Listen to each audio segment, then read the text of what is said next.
अंतरिक्ष का सफर करने वाले वैज्ञानिक हों या गगनचुंबी इमारतें बनाने वाले इंजीनियर, ये सभी इंसान हमेशा से ऐसे नहीं थे। क्योंकि पहले इंसान ने 2 पैरों पर चलना सीखा, फिर शिकार करना सीखा, समूह में रहना सीखा।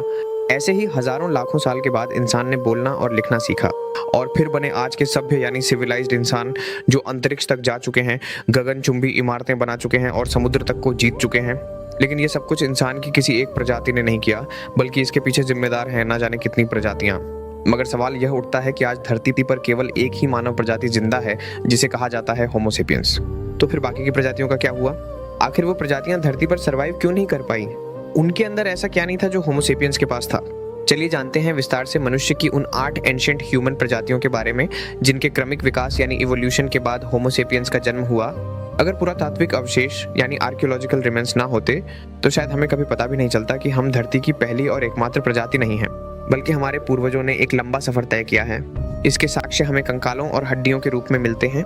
ये अपने कंकालों के माध्यम से अपना इतिहास बयां करते हैं, जिनमें से कुछ कड़ियां आज भी हमारे अंदर हैं। सबसे पहले बात करते हैं धरती पर आने वाली पहली मानव प्रजाति की, जिसका नाम था होमो हेबिलिस।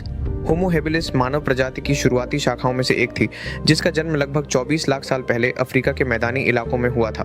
इन्हें पूरी तरह इंसान नहीं कहा जा सकता, लेकिन ये बंदरों से थोड़ा आगे विकसित थे। ये शाकाहार और मांसाहार दोनों खाते थे। इनका शरीर छोटा था, कद लगभग 4 फीट के आसपास और शरीर पर घने बाल होते थे। लेकिन सबसे खास बात यह थी कि इनके दिमाग का आकार पहले के जीवों से बड़ा था, लगभग 600 से 700 सीसी। यह दर्शाता है कि इनके अंदर सोचने और सीखने की क्षमता विकसित हो चुकी थी। होमो हेबिलिस ने सबसे पहले समझा कि प्रकृति को अपने पक्ष में इस्तेमाल किया जा सकता है। पत्थर अब केवल पत्थर नहीं रहा, बल्कि हथियार बन गया था। उन्होंने पत्थरों को तोड़कर नुकीले औजार बनाए, जिनसे मांस काटा जा सके, पेड़ों की छाल उतारी जा सके और शिकार किया जा सके। धीरे धीरे उन्होंने समझा कि साथ मिलकर रहना सुरक्षा देता है, इसलिए उन्होंने छोटे छोटे समूहों में रहना शुरू किया। यहीं से मानव समाज का पहला बीज पड़ा। हालांकि यह बहुत मजबूत नहीं थे, लेकिन अपने समय के बाकी जीवों से ज्यादा चालाक और समझदार थे। यह प्रजाति लगभग 10 लाख साल तक धरती पर रही और फिर विलुप्त हो गई। वैज्ञानिक इसके पीछे जलवायु परिवर्तन को जिम्मेदार मानते हैं।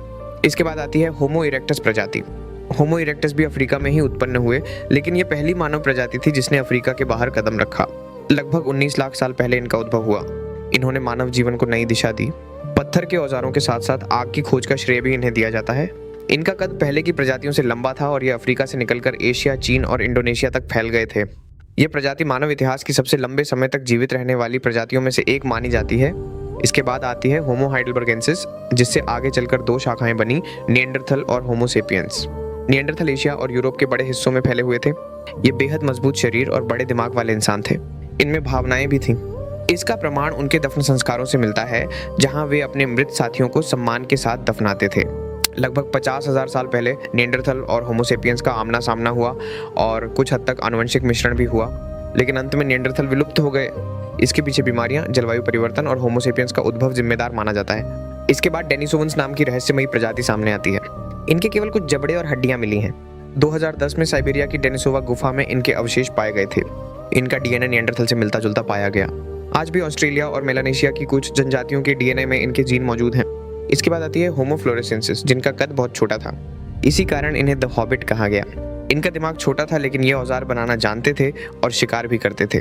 इसके बाद आती है होमो नलेडी और फिर होमो लुजोनेंसिस जैसी प्रजातियां, जिनके बारे में वैज्ञानिक आज भी रिसर्च कर रहे हैं। और आखिर में आती है होमो सेपियंस, वही प्रजाति जिससे हम सभी जुड़े हैं। लगभग 3 लाख साल पहले अफ्रीका में जन्मी यह प्रजाति सबसे ज्यादा अनुकूलनशील थी। इन्होंने भाषा, कला, संस्कृति और तकनीक का विकास किया। धीरे धीरे ये पूरी दुनिया में फैल गए। लगभग 20,000 साल पहले बाकी सभी मानव प्रजातियां विलुप्त हो गईं और धरती पर केवल होमो सेपियंस ही बचे। लेकिन सच ये है कि बाकी प्रजातियों का अंश आज भी हमारे भीतर मौजूद है।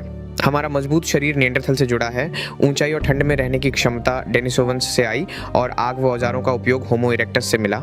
इस तरह आज का इंसान वास्तव में कई प्राचीन प्रजातियों का मिश्रण है। आज धरती पर केवल होमो सेपियंस दिखाई देते हैं, लेकिन इतिहास की परतें हटाई जाएं तो मानव विकास की पूरी कहानी सामने आ जाती है।